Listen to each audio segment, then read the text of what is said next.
हाँ हाँ जी। ओके, ओम शांति।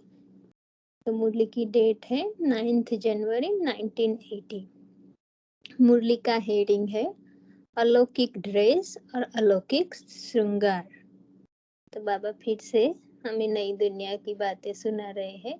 आज बाप दादा विशेष चारों ओर के बच्चों की रमणीक रंगत देख रहे थे, जिसको देख मुस्कुराना भी जिसको देख मुस्कुरा भी रहे थे और कहीं कहीं विशेष हंसी भी आ रही थी। तो बाबा को हंसी भी आ रही थी और फिर बाबा कहता है मुस्कुरा भी रही थी। दोनों में अंतर बाबा ने दिखाया। वह कौन सी रंगत थी? बाप दादा देख रहे थे कि संगम युगी सर्वश्रेष्ठ हीरे तुल्य युग के वासी और सर्वश्रेष्ठ बाप दादा के बच्चे, ईश्वरीय संतान, ब्राह्मण कुल की श्रेष्ठ आत्माओं को व लाडले सिकिलदे बच्चों को बाप दादा ने विशेष सारे दिन के लिए भिन्न भिन्न प्रकार की ड्रेस और श्रृंगार, साथ साथ बैठने के साथ व आसन कितने श्रेष्ठ दिए हैं। तो बाबा कह रहे हैं, बाबा ने हमें हर दिन की दिनचर्या में विधि बताई है। तो बाबा कहता है भिन्न भिन्न प्रकार के ड्रेस और श्रृंगार जो बाबा ज्ञान रत्नों से सजाते हैं। हमें बाबा ने फरिश्ता ड्रेस दी है, लाइट की ड्रेस, राइट, सत्यों की ड्रेस जो बाबा ड्रिल कराते हैं 5 स्वरूपों के। तो बाबा कहता है फिर साथ साथ स्थान भी, मतलब स्वमान की सीट भी हमें बाबा ने बहुत से स्वमानों से सजाया है। तो बाबा उसी संदर्भ से कह रहे हैं, जो जैसा समय वैसी ड्रेस और वैसा ही श्रृंगार कर सकते हैं। सतयुग में भिन्न भिन्न ड्रेसेज और श्रृंगार चेंज करेंगे, लेकिन संस्कार तो यहाँ से ही भरने हैं। बाबा कहते हैं वहां तो स्थूल रूप में चेंज करेंगे ड्रेस और श्रृंगार, पर जो संस्कार सत्युगी बनाने हैं वो यहाँ हमें संगम युग पर बनाने हैं। तो ब्रह्मा बाप ने संगम युग की भिन्न भिन्न ड्रेसेज और श्रृंगार से ब्राह्मण बच्चों को सजाया है, लेकिन रमणीक रंगत क्या देखी? बाबा पूछ रहे हैं कि रमणीक रंगत क्या देखी? जो इतनी सुंदर ड्रेसेज और सजावट होते हुए भी कोई कोई बच्चे पुरानी ड्रेस, मिट्टी वाली मैली ड्रेस पहन लेते। तो बाबा कहता है कभी कभी हम ज्ञान से विस्मृत हो जाते हैं, तो हम वो पुराना संस्कार स्वभाव यूज कर लेते हैं जो शूद्र पने के थे। तो बाबा कहता है इतना सब कुछ अच्छा अच्छा देते हुए भी कोई कोई बच्चे मिट्टी वाली देह अभिमान वाली मैली ड्रेस पहन लेते हैं। जैसी ड्रेस वैसा श्रृंगार। बाबा कहता है जैसे ड्रेस वैसा ही फिर सजावट आभूषण उसके अनुसार। तो अमृत वेले की ड्रेस और श्रृंगार जानते हो? सारे दिन की भिन्न भिन्न ड्रेस और श्रृंगार जानते हो? बाप दादा द्वारा भिन्न भिन्न टाइटल्स बच्चों को मिले हुए हैं। जो भिन्न भिन्न टाइटल्स की स्थिति रूपी ड्रेस और भिन्न भिन्न गुणों के श्रृंगार के सेट है। बाबा कहता है जो जो बाबा ने टाइटल्स, अनेक प्रकार के अनगिनत टाइटल्स बाबा ने हमें दिए हैं, इसी अनुसार बाबा कहता है स्थिति स्वरूप में लाते हो आप, गुणों से सजते हो। तो कितने प्रकार की ड्रेसेज और सेट है? जैसी ड्रेस वैसा श्रृंगार का सेट, और ऐसे ही सजे सजाए सीट पर सदा सेट रहो। अपनी ड्रेसेज गिनती करो कि कितनी है। तो बाबा हमें हर एक टाइटल्स में अलग अलग रीति से उस स्वरूप में स्थित होने को कह रहा है। बाबा कहता है कितने सब बाबा ने अनगिनत हमें स्वमान दिए हैं। उसी अनुसार बाबा कहते हैं आप देखो तो कितनी सारी ड्रेस है। उसी टाइटल की स्थिति में स्थित होना अर्थात ड्रेसेस को धारण करना। कभी विश्व कल्याणकारी की ड्रेस पहनो, कभी मास्टर सर्वशक्तिवान की, और कभी स्वदर्शन चक्रधारी की। जैसा समय वैसा कर्तव्य वैसी ड्रेसेज धारण करो, साथ साथ भिन्न भिन्न गुणों के श्रृंगार करो। यह भिन्न भिन्न श्रृंगारों के सेट धारण करो। हाथों में, गले में, कानों में और मस्तक में यह श्रृंगार हो। बाबा कहता है हाथों में गले में बाबा जो जो एक एक कर्मेंद्रियों द्वारा हमें बाबा ने कर्म सिखाए कैसे करने, कैसी स्थिति से करने, तो बाबा उसी संदर्भ में कह रहे हैं कि हाथों में, गले में, कानों में, मस्तक में यह श्रृंगार हो। सुने तो जैसे कानों में ज्ञान रतन ही गुंजे, बोले तो भी बाबा के शब्द बोले। बाबा कहता है हाथों से हम कर्म ना करें तो भी बाबा की याद में करें। मस्तक में यह स्मृति धारण करो कि मैं आनंद स्वरूप हूँ। यह मस्तक की चिंदी हो गई। बाबा कहता है मैं आनंद स्वरूप हूँ, यह मस्तक की चिंदी हो गई। जो मस्तक के ऊपर पहनते हैं ना, तो बाबा कहता है वो मान लो तो जैसे मस्तक की चिंदी हो गई। मुख द्वारा अर्थात गले में आनंद दिखाने की बातें हो, गले की माला हो गई। तो आनंद दिलाने वाली बातें जो मुख से बोले, बाबा कहता है वो है गले की माला।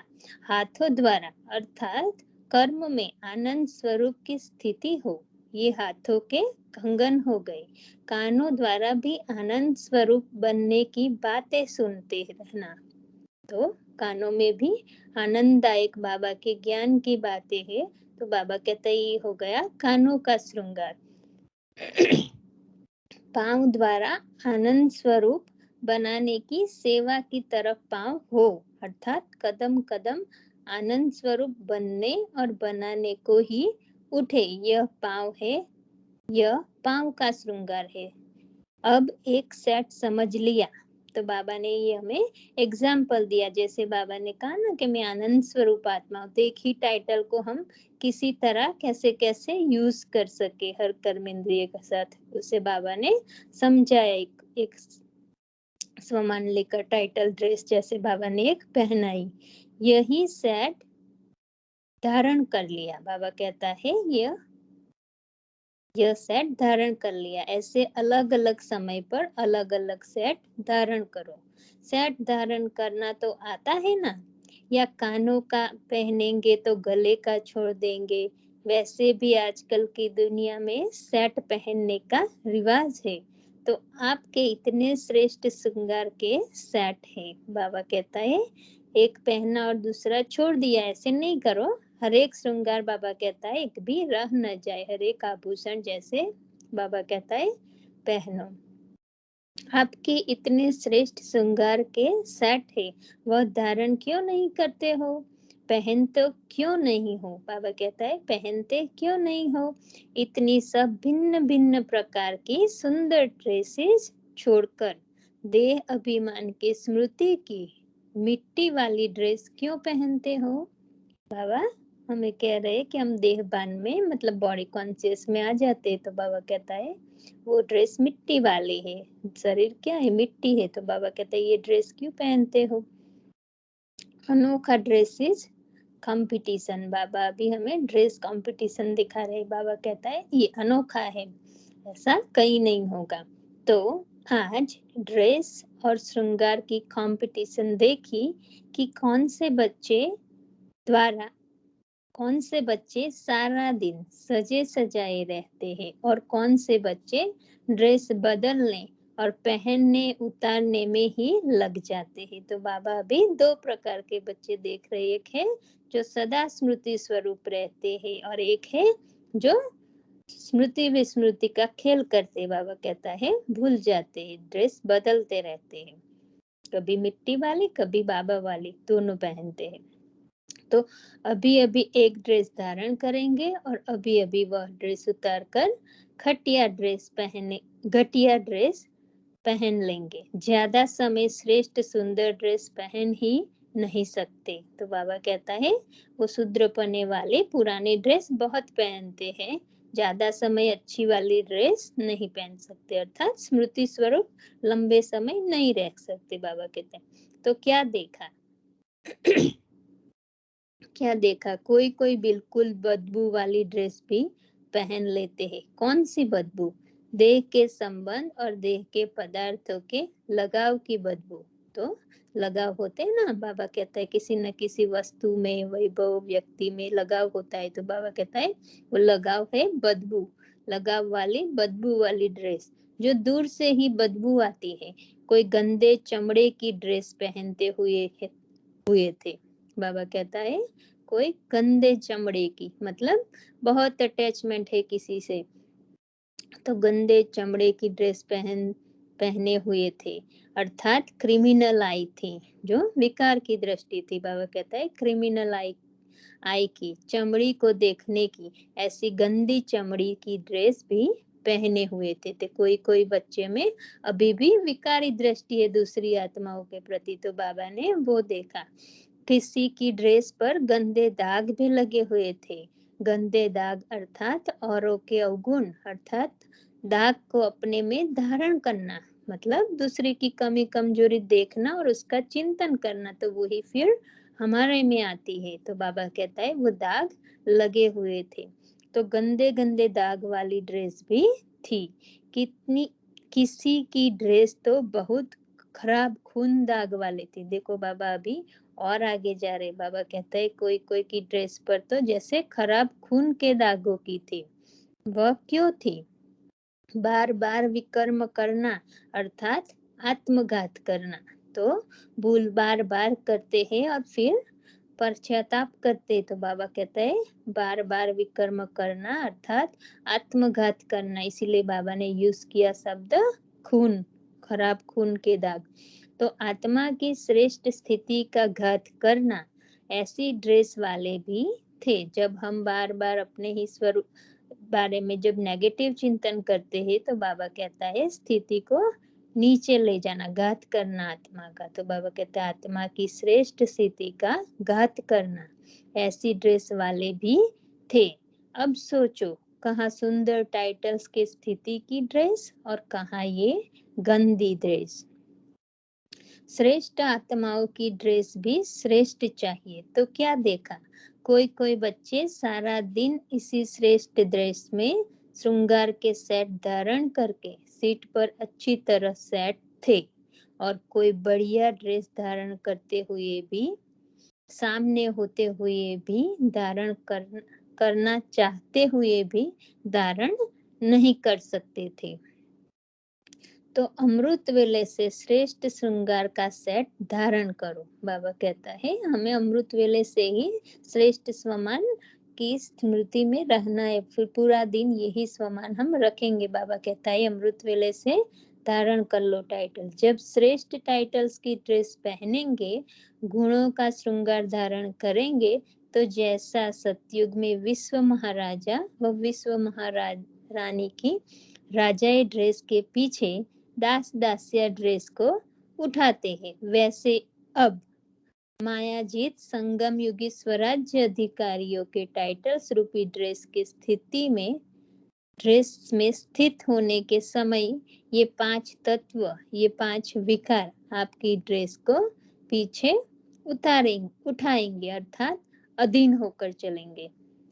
तो ये बहुत गहरी बात है। बाबा कह रहे हैं जब हम स्वराज्य अधिकारी बनते हैं, स्मृति में रहते हैं, सोल कॉन्शियस में, तो बाबा कहता है जो भी विकार कमजोरी आती है वो हमें अधीन नहीं कर सकते, वो अधीन होती है, हम अधिकारी होते हैं, हम उसके वश नहीं होते। तो बाबा कहता है वही फिर आपके पीछे अधीन होंगे, मतलब हम उस पर विजय पाएंगे, तो वो हमें कुछ टच नहीं कर सकते, जो भी 5 विकार है।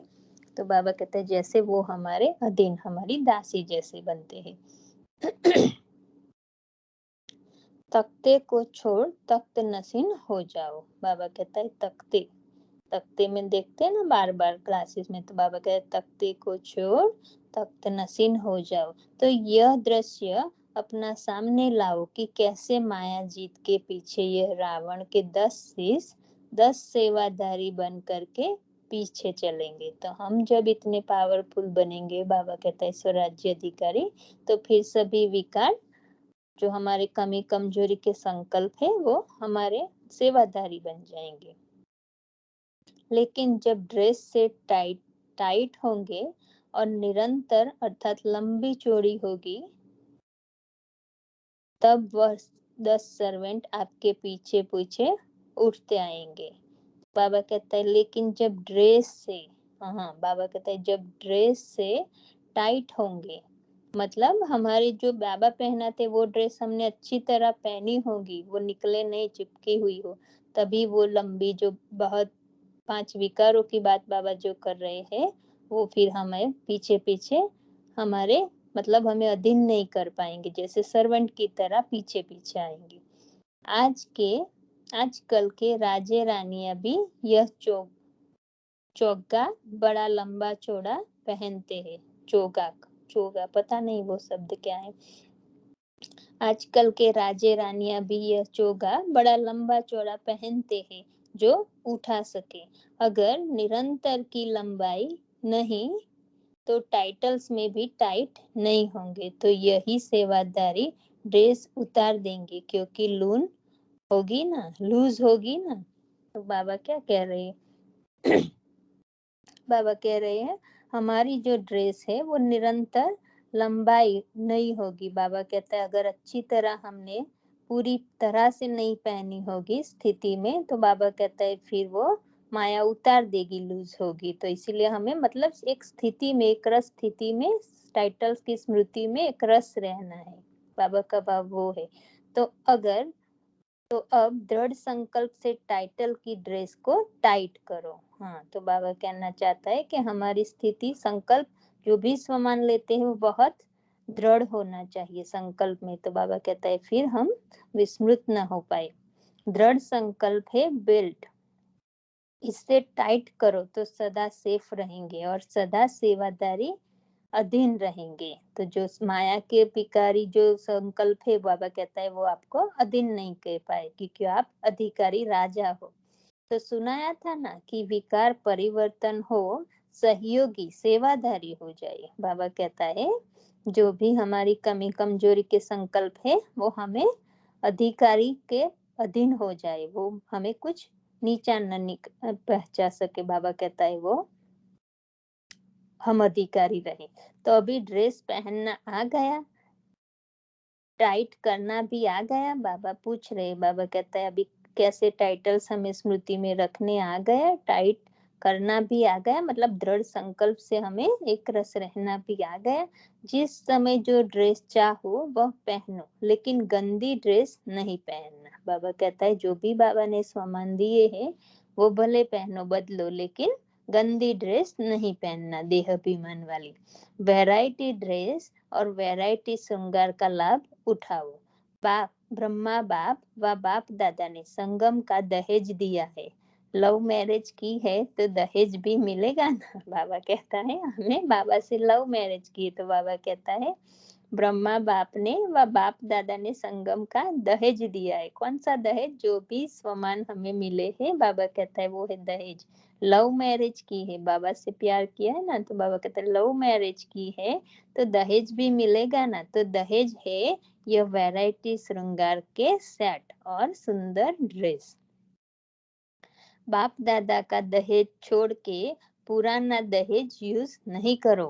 बाबा कहता है मेरे ही जो ज्ञान हम बाबा ने दिए है खजाने, उसको ही यूज करो। कई बच्चे ऐसे करते हैं जो बाप दादा का दहेज भी जरूर लेंगे, वह लिया भी है, लेकिन साथ में पुरानी ड्रेस भी छिपा कर रखी है। तो कोई कोई संस्कार ऐसे होते हैं जो हमें छोड़ना चाहे पर छूटता नहीं। तो बाबा कहता है ऐसे कोई पुराने संस्कार भी जैसे छिपा कर रखे, इसलिए कभी उसे भी धारण कर लेते हैं। जब पुराना लगाव लग जाता है तो पुरानी ड्रेस पहन लेते हैं। अमूल्य ड्रेस को छोड़ फटी टूटी ड्रेस पहन लेते हैं। तो ऐसे मत करना। बाबा कहता है पुरानी ड्रेस नहीं पहनना, ऐसे मत करना। अब तक भी छिपा कर रखा हो तो जला देना। बाबा कहते हैं अभी भी कहीं भी हमें अंदर सूक्ष्म में कोई विकार या संकल्प रहा हो तो बाबा कहता है जला देना। और जला करके राख भी अपने पास नहीं रखना, वह भी सागर में स्वाहा कर देना, तो सदा सजे रहेंगे। बाबा कहता है जो भी अंदर कुछ छिपा है सूक्ष्म में तो बाबा को अर्पण कर देना, बाबा को दिल से बता देना है, सागर में स्वाहा कर देना, तो सदा सजे रहेंगे और बाप के साथ दिल तख्त नशीन रहेंगे। तख्त से उतरेंगे तो फांसी तख्ता आ जाएगा। तो बाबा कहते हैं अगर बाबा के दिल से उतरे तो फिर माया जैसे फांसी के फंदे पर डाल देगी, फांसी का तख्ता आ जाएगा। कभी लोभ का, कभी मोह का, तो फांसी के तख्ते को छोड़ तख्त नसीन हो जाओ। कभी मोह रूप में आएगा, कभी लोभ रूप लालच के रूप में आएगा।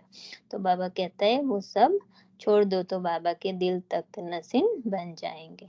तो दहेज संभालना संभालना संभाला हुआ है ना। बाबा कहता है जो बाबा ने टाइटल्स दिए दहेज, बाबा कहते हैं संभाला हुआ है ना, यूज करो। दहेज सिर्फ रखने न दो, रख न दो। जो भी बाबा ने दिया ज्ञान है, स्मृति में बाबा कहता है ना कि बुद्धि रूपी तिजोरी में भरा है, लेकिन यूज नहीं करते तो कुछ काम का नहीं। तो बाबा कहता है यूज करेंगे तो बढ़ेंगे।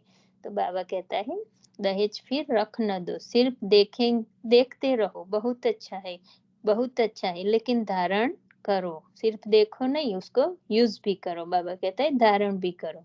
और ड्रेस कंपटीशन में फर्स्ट नंबर आओ। सुनाया ना, नंबर है निरंतर के ऊपर। ड्रेस पहननी तो सभी को आती है, लेकिन ड्रेस सदा टिप टॉप रहे यह नहीं आता। तो बाबा कहता है पहनना तो सभी बच्चों को स्वमान में रहना तो आता है, लेकिन फिर भूल जाते हैं, दूसरे संकल्प आ जाते हैं, स्वमान भूल जाते हैं। तो बाबा कहता है सदा ये टिप टॉप रहो, निरंतर याद रहे। तो सदा सजे सजाए का नंबर है, जो भी सदा स्मृति स्वरूप रहता है नंबर उसी को मिलेगा। बाबा कहता है कंपटीशन में फॉरेन वाले नंबर 1 लेंगे या भारत वाले लेंगे। अभी बाबा दोनों बच्चों से बात कर रहे। बाबा कहते हैं डबल फॉरेनर्स नंबर लेंगे 1 या फिर भारत वाले बच्चे, जितना चाहो उतना ले सकते हैं। वहां तो प्राइस के कारण एक को ही फर्स्ट नंबर मिलता, यहाँ तो बहुतों के फर्स्ट नंबर बना सकते हैं। बाबा कहते हैं ऐसा नहीं कि एक को ही मिलेगा, बहुत से बच्चे नंबर 1 ले सकते हैं।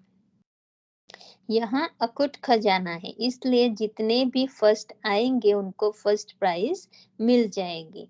अच्छा, कल से क्या करेंगे? बाबा ने फिर पूछा कल से क्या करेंगे?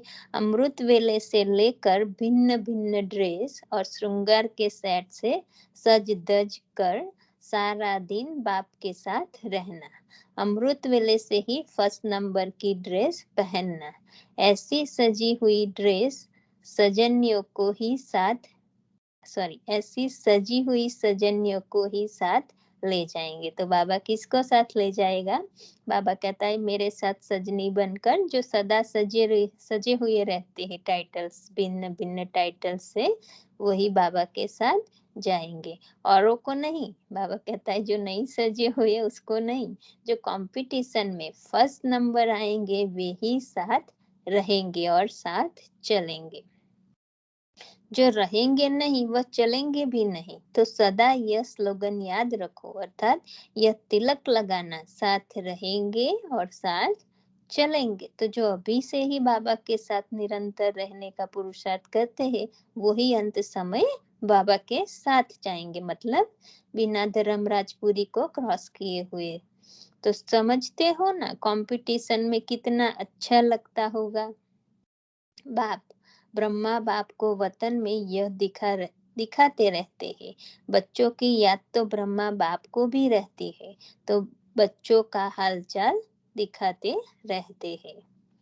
तो शिव बाबा ब्रह्मा बाबा को भी बच्चों का हालचाल वतन में दिखाते रहते हैं।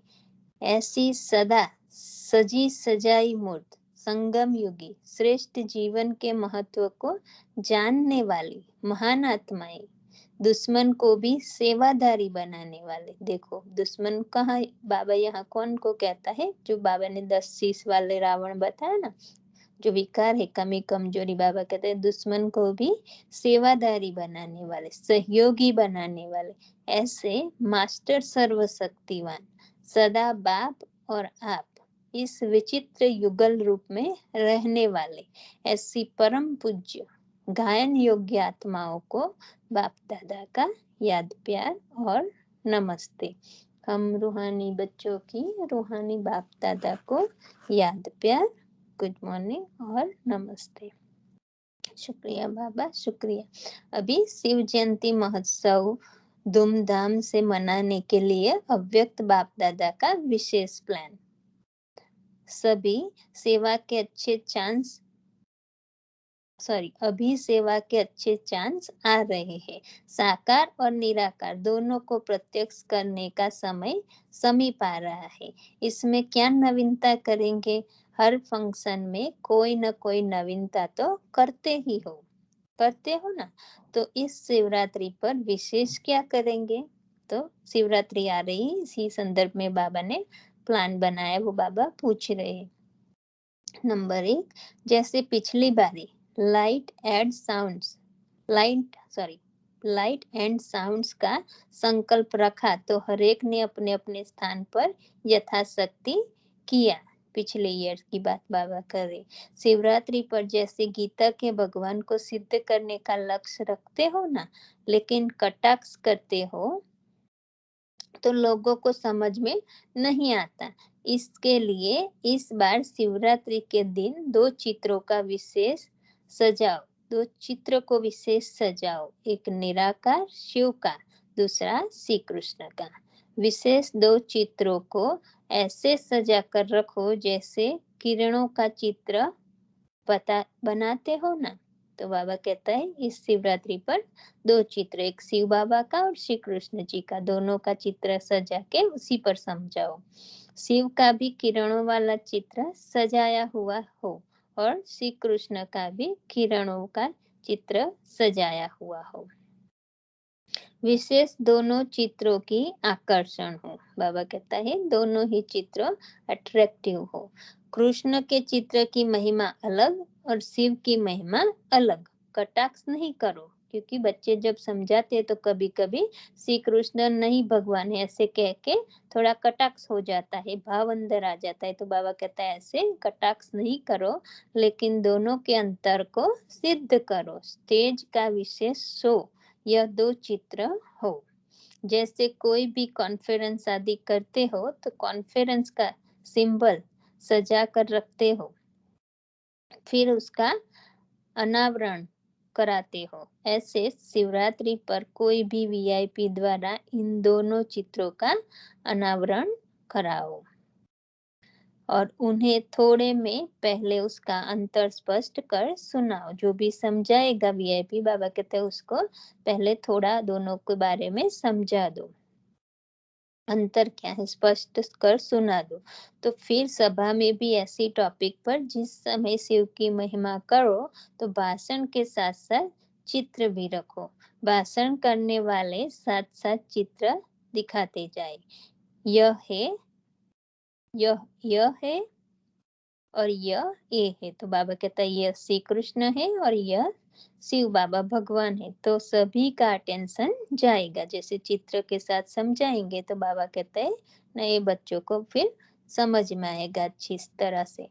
पहले अंतर सुनाकर फिर उनको अहो अब कहो। पहले अंतर सुनाकर फिर उनको कहो अब आप जज करो कि रचयिता कौन और रचना कौन। जो सुनने वाले हैं उसको बाबा कहते हैं पूछो कि अब आप नक्की करो कि कौन रचयिता भगवान है और कौन फिर उनकी रचना है। तो गीता का ज्ञान रचयिता ने दिया, गीता का ज्ञान रचयिता ने दिया या रचना ने। तो इस शिवरात्रि पर इन दो विशेष चित्रों का महत्व रखो। फिर दूसरी बात बाबा समझ रहे, जैसे पिछली बारी लाइट एंड साउंड्स की टैप में कमेंट्री भरी हुई थी वैसे नहीं, लेकिन प्रोग्राम के बीच में शिव बाबा का सजा हुआ लाइट का चित्र सामने लाओ और सामने रखते हुए सब लाइट बंद कर दो। तो बाबा का लाइट का चित्र, ट्रांसपेरेंट चित्र बाबा कहता है सामने लाओ और फिर जो भी लाइट साउंड है वो बंद कर दो। तो बाबा का ही चित्र फिर दिखाई देगा। उस चित्र की लाइट हो, फिर धीरे धीरे डायरेक्ट उस समय बाप की महिमा करते जाओ। महिमा करते उनको भी महिमा में लेते चलो। महिमा सुनाते हुए अनुभव कराओ। बाबा कहता है महिमा सुनाओ लेकिन योग युक्त होकर सुनाओ। तो बाबा कहता है फिर वो अनुभव भी कर सकते। शांति का सागर कहो तो शांति की लहर फैल जाए। जो गुण भी जो भी गुण वर्णन करो उसकी लहर फैल जाए। उस समय सब लाइट बंद होनी चाहिए। जो भी बाबा कहते हैं दूसरी लाइट अट्रैक्ट करने वाली हो वो बंद कर दे, तो उस बार वो दूसरी दूसरी लाइट की तरफ बच्चों का, सुनने वालों का अटेंशन कम हो जाए और जो बाबा समझाना चाहता है बाबा के चित्र पर अटेंशन रहे। तो सिर्फ एक उस चित्र की तरफ सबका अटेंशन हो। धीरे धीरे ऐसे अनुभवी मूर्त होकर महिमा करो। जैसे साथ में लिए जा रहे, तो बाबा कहता है जैसे साथ में जो सुन रहे वो साथ में भी अंदर भी बुद्धि में जा रहा, साथ साथ लेते जा रहे, शांति ग्रहण करते जाए।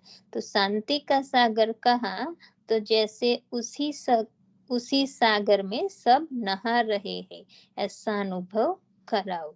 जैसे योग की कमेंट्री करते हो धीरे धीरे वैसे उनको लक्ष्य देकर उसी रीति से बिठाओ, तो एक अटेंशन जाएगा और दूसरा अंतर का मालूम पड़ जाएगा। दोनों में भगवान रचना और रचयिता में क्या डिफरेंस है बाबा कहता है वो अंतर मालूम पड़ जाएगा। कट करने की जरूरत नहीं होगी। जो श्री कृष्ण के बारे में बोलते हैं ना, कट करते ये भगवान ने, ये देवता है ऐसे, तो बाबा कहता है ऐसे कट करने की जरूरत नहीं, स्वतः ही सिद्ध हो जाएगा। तीसरी बात, हर फंक्शन में योग शिविर के प्रोग्राम का अनाउंस जरूर करो। जो भी फंक्शन रखते उसमें शिविर का प्रोग्राम है, बाबा कहता है उसका अनाउंस पहले से ही करो तो सभी मौका ले सके। चाहे एक दिन का फंक्शन करते हो लेकिन योग शिविर के फॉर्म जरूर भराओ। योग शिविर के फॉर्म का विशेष टेबल बना हुआ हो, उसमें नजदीक स्थान के लिए फॉर्म भराओ। तो जो भी पीछे योग शिविर करने आएंगे वे संपर्क में आ जाएंगे। तो योग शिविर के फॉर्म भरा कर पीछे भी उनका संपर्क बनाते रहो। जो जो ज्ञान सुन रहे बाबा के उस कॉन्फ्रेंस में, तो उसी समय वो योग शिविर करने आए, राजयोग करने आए, उसी का भी फॉर्म बाबा कहता है उसी समय भराओ। कोई भी प्रोग्राम करो उसमें योग शिविर को विशेष महत्व दो। फिर नंबर 4, जो भी चांस मिलते हैं और जो भी संपर्क में आते हैं या कोई विघ्न के कारण भागंती हो चले गए हैं, उनको ऐसे मौके पर विशेष निमंत्रण दो। तो जो पहले आए और फिर चले गए बाबा को छोड़कर कोई भी कारण से, तो बाबा कहता है उसी को भी फिर दोबारा इसी विशेष प्रोग्राम पर निमंत्रण दो, तो वो भी फिर आ जाएंगे वापस। तो जो अपनी कमजोरियों के कारण पीछे रह गए उनको स्नेह से आगे बढ़ाना चाहिए। ऐसे प्रोग्राम से उनमें भी जागृति आएगी, उमंग में आ जाएंगे। अभी सर्विसेबल बच्चों के प्रति बाप दादा के मधुर महावाक्य। तो सर्विसेबल बच्चों की महिमा तो बहुत महान है। बाबा कहता है जो सेवाधारी बच्चे, महिमा तो बाबा कहता है उसकी बहुत महान है, क्योंकि बाप समान है ना। बाप भी बच्चों की सर्विस करने आते हैं और आप भी निमित्त हो, तो समानता हो गई ना। समान वाले की महिमा होती है, समान वाला ही सदा साथ रहता है। समान नहीं होगा तो साथ भी नहीं होगा। बाप समान अर्थात सदा स्वमान में रहने वाले। जैसे बाप अपने स्वभाव को स्वमान को नहीं भूलता, जैसे बाप अपने स्वमान को कभी नहीं भूलता है क्या। फिर से पढ़ती हूँ, जैसे बाप अपने स्वमान को कभी भूलता है क्या, तो बाप समान अर्थात सदा स्वमान में रहने वाले ऐसे हो। बाबा पूछ रहे हैं, सदा बाप और सेवा यह दोनों ही ऐसे स्मृति में रहते हैं जैसे शरीर की स्मृति स्वतः ही रहती है। तो जैसे बॉडी कॉन्शियस हम स्वतः शरीर याद नहीं दिलाना पड़ता, अंदर बैठा हुआ है मन में दीप स्मृति में, तो बाबा कहता है ऐसे ही बाप और सेवा भी स्वतः याद रही। याद करना नहीं पड़ता लेकिन स्वतः याद रहती है। ऐसे बाप की याद और सेवा भी स्वतः याद रहे। अगर आप भी मेहनत करके याद में रहो और औरों को सहयोगी कैसे बनाएंगे? बाबा कहते हैं अगर आप भी मेहनत करके याद में रहो, मतलब हम ही याद में मेहनत करते हैं तो फिर हम दूसरों को सहयोगी कैसे बनाएंगे? सर्विसेबल बच्चों की क्वालिफिकेशन है ही सहजयोगी स्वतः योगी। बाबा कहता है मेहनत वाली याद नहीं, सहज याद, सहज योगी, स्वतः योगी। फिर बेबी नहीं, बीबी। बाबा कहता है बेबी नहीं, नॉन छोटा बच्चा नहीं बनना, लेकिन बाबा की बीवी बनना है, सजनी बनना है। तो अभी समय के प्रमाण मेहनत समाप्त होनी चाहिए। अगर अभी भी मेहनत का अनुभव हो या क्यों? बाबा कहता है अगर अभी भी मेहनत का अनुभव हो या क्यों क्या का क्वेश्चन हो तो अपनी ड्यूटी को बजा नहीं सकते हो। तो हम अभी भी मेहनत कर रहे हैं तो बाबा कहता है फिर आप अपनी जिम्मेवारी निभा नहीं सकते। क्यों क्या करना अर्थात क्यों में खड़ा हो जाना। तो क्वेश्चन मार्क आता है, बाबा कहते हैं तो फिर जैसे हम लाइन में खड़े हैं मांगने वाले की। तो अगर स्वयं ही क्यों में होंगे तो औरों को तृप्त आत्मा कैसे बना सकेंगे? खुद ही लेने वाले होंगे तो दाता कैसे बनेंगे?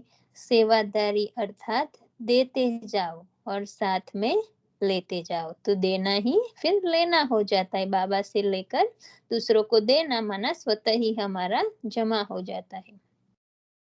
तो जो स्वयं ही क्यों क्या वाले हैं वह तो भिखारी के मुवाफिक मांगने वाले होंगे। बाबा क्या कह रहे हैं? बाबा कड़क शब्द यूज कर रहा है। शक्ति देना, सहयोग देना, मैं यह कार्य कर रही हूँ, आप सफलता देना, यह अर्जी भी रॉयल भिखारीपन है। अर्जा करना बाबा कहता है ये रॉयल भिखारीपन है। जो स्वयं भिखारियों के क्यू में होंगे वह औरों को दाता बनकर कैसे दे सकेंगे? तो वो फिर भक्ति हो गई। बाबा कहते हैं जैसे भक्ति में हम न पहचानने के कारण मांगते थे, तो बाबा कहते हैं अभी भी बाबा को जानकर अधिकारी बनकर भी हम अब अर्जी डालते हैं, तो बाबा कहता है फिर रॉयल भिखारी हो गए। अब बचपन खत्म हुआ। बचपन में सब जो छूट थी, जब नए नए होते हैं तो बाबा कहते समझ नहीं होती पूरी, तो ठीक है जब नए ज्ञान में आए हैं, लेकिन बाबा कहता है वो बचपन के दिन, बचपन में छूट थी, रोना भी छूट, फीलिंग भी छूट, संकल्पों की भी छूट मिल गई, लेकिन अभी नहीं। बाबा कहते हैं अभी नहीं, अभी नहीं, बच्चे नहीं बनो, अभी वानप्रस्थ अवस्था है। अभी तो वानप्रस्थ तक पहुंच गए हो ना, बचपन की बातें वानप्रस्थ में नहीं रहती। इसमें क्यों क्या नहीं, क्यों क्या करने वाले अर्थात बेबी क्वालिटीज, मतलब छोटा बच्चा। बाबा कहता है समझ, बेबी क्वालिटीज, जो बेबी होंगे वह बीबी नहीं बनेंगे, मतलब बाबा की सजनी बीबी नहीं बनेंगे। अब तो मियाँ और बीबी का सौदा है। बाबा कहता है साजन सजनी का मियाँ बीबी का सौदा है। अभी बेबीपन खत्म हुआ, बाप समान बन गए तो बीबी और मियाँ बन गए। छोटे बच्चे को समान नहीं कहेंगे, जब बच्चा बड़ा बन जाता है या बाप बन जाता है तब समान कहा जाता है। तो लौकिक में भी हम देखते हैं ना, छोटा रहता है तो बाप और बेटे का ही संबंध, लेकिन जब बड़ा हो जाता है बच्चा तो फिर जैसे पिता और बाप बच्चा जैसे फ्रेंड दोनों समान हो गए। तो अभी बाबा कहता है बेबी क्वालिटीज खत्म करो। सब कुछ अपना है या कुछ अपना नहीं? बाबा कहता है सब कुछ अपना है या कुछ अपना नहीं। संस्कार मिलते नहीं, यह भी संकल्प न आए। देखो बाबा कितनी सूक्ष्म चेकिंग। बाबा कहते हैं हमारे एक दूसरे से संस्कार मिलते नहीं, वो संकल्प में भी न आए। बाबा कहते हैं ऐसा विचार भी न आए। मिला नहीं है, बाबा कहता है नहीं क्यों मिलता, मिला नहीं है, मिला नहीं है, मिलते नहीं, यह कौन बोलता है? यह बदलता नहीं, सुनता नहीं, यह ना या नहीं नहीं की भाषा किसकी है? बाबा पूछ रहे। बाबा कहता है ऐसा वर्ड आप नहीं बोल सकते कि ये बदलता नहीं, ये सुधरता नहीं, नहीं नहीं या ना ऐसे शब्द नहीं बोल सकते। ये किसकी भाषा है? यह तो होना ही है। क्या शब्द होना चाहिए? बाबा कहता है यह तो होना ही है। हाँ जी, ना शब्द समाप्त। तो सभी हाँ हाँ करने वाले हो ना, अभी बेहद के बनो। बाबा कहता है हद को छोड़ो। सुनाया था ना, कोई जौन का भी हेड है तो यह भी हद हुई। नक्शे के अंदर देखो, आपका जौन क्या है? बिंदी। बाबा कहता है हमें परम धाम की स्थिति में जो बाबा देखता है वही देखना है, हर एक बिंदी। बाबा कहता है कोई जौन या स्थूल वाली न हो, हदे देश विदेश या फिर पूरा विश्व हमारा हो। बाबा कहता है ऐसे बेहद। तो हद हो गई ना। अभी फलाने स्थान के है यह भी नहीं, हम फलाने जोन के है, फलाने स्थान के। बाबा कहते ये भी संकल्प में नहीं आना चाहिए। फलाने स्थान पर ही ठीक है यह भी नहीं। बाबा कहते ये भी अंदर स्मृति न हो। बेहद के मालिक बनना या एक स्थान का? बाबा पूछ रहे। बाबा कहते हैं आपको पूरे विश्व का मालिक बनना है या एक का? ऐसा नहीं, थोड़ा सा स्थान परिवर्तन हो तो स्थिति परिवर्तन हो जाए। अभी भेजेंगे यहाँ वहाँ, तैयार हो। बाबा पूछ रहे, बच्चों को तैयार कर रहे। बाबा कहता है ऐसा ना हो कि ये स्थान पर भेजे तो ठीक नहीं, यहाँ रखे तो अच्छा है। ऐसे बाबा कहता है नहीं, बाबा भी यहाँ वहाँ कहीं भी भेज सकते हैं, तैयार हो। फॉरेन भेजे या किसी भी स्थान पर भेजे, लेकिन एवर रेडी। देश में भेजे या विदेश में, जब जाना होता है तो शक्ति आपे ही मिल जाती है। तो कल से सभी को चेंज करो। बाबा कहता है कोई भी कहाँ भी रखे बाबा तो रेडी हो। अच्छा, नई बुलेटिन निकाले फिर नहीं कहना अभी तैयार होंगे, होने के लिए 1 साल और दो। बाबा कहता है फिर ऐसे नहीं कहना जब भेजे तो कि 1 साल और दो, सिर्फ 4 मास दो, 2 मास दो, ऐसे नहीं कहना है। हिम्मत है आपका है ही क्या? बाबा कहते हैं सब कुछ तो बाबा का है, आपको तो कुछ कहीं पर लगाव हो नहीं, तो बाबा जहाँ भी भेजे आपको जाना है। बाबा कहता है आपका है ही क्या? अगर अपना है तो सब अपना है, अगर अपना है तो सब अपना है, नहीं तो कुछ अपना नहीं। जो बाप का वह अपना, बाप का बेहद है, बाप का बेहद है, आपका भी बेहद। तो बाबा, बाबा के लिए सब कुछ एक समान है। तो बाबा बेहद की दृष्टि बाबा की, तो बाबा कहते हैं आपकी भी ऐसी ही है। जो बाबा की है वो आपकी है, बेहद की। सब हमारे हैं, इसको कहते हैं बेहद। सभी बच्चों को सदा विशेष सहयोग देते ही रहते हैं। बाबा हर बच्चे को विशेष सहयोग देते ही रहते, क्योंकि जो सेवा में निमित्त बने हुए हैं, तो विशेष सेवादारियों को विशेष सहयोग सदा प्राप्त होता ही है। विशेष कार्य वाले तो पहले याद आएंगे ना। आज भी साकार मुरली में बाबा ने कहा ना, जो बच्चे को बुद्धि में पुरानी दुनिया का कुछ भी नहीं रहता, वही बाबा को ज्यादा याद आते हैं। तो बाबा ने आज बाबा यहाँ भी ऐसे कह रहे कि जो विशेष सेवादारियों को विशेष सहयोग सदा प्राप्त होता ही है। विशेष कार्य वाले तो पहले याद आएंगे ना। लौकिक रीति से भी कोई हिस्ट्री को याद करो तो हिस्ट्री में भी कौन पहले याद आता है? जो विशेष होगा वही याद आएगा ना। संगम युग की हिस्ट्री में भी जो जितना विशेष सेवादारी है वह विशेष आत्मा है। तो बाप दादा जब भी याद करेंगे तो पहले पहले वह स्वतः ही याद आएंगे। जो ज्यादा सेवा करता है, बाबा कहता है वो स्वतः ही बाबा को याद आता है। याद करो यह कहने की जरूरत ही नहीं, सिर्फ विशेष याद का रिटर्न लेने वाले बनो। बाप सबको याद का रिटर्न देते हैं, लेकिन लेने वाले कभी कभी अलबेलेपन के कारण लेते नहीं है। तो बाबा तो देते हैं, लेकिन बाबा कहते हैं हम अलबेले हो जाते हैं तो पूरा लेते नहीं। बाप के पास जो भी है वह देने के लिए ही है। बाबा कहते हैं जो भी खजाने मेरे पास है वो सब कुछ आप बच्चों के लिए ही है। तो बाप सबको देते हैं, लेने वाले नंबरवार है। बाबा तो हर एक बच्चे को समान देने के लिए रेडी है, लेकिन हम बच्चे लेने में फिर नंबर वार पुरुषार्थ अनुसार नंबर बन जाते हैं। अच्छा, ओम शांति, ओम शांति। शुक्रिया बाबा, शुक्रिया। आप सभी आत्माओं का बहुत बहुत शुक्रिया।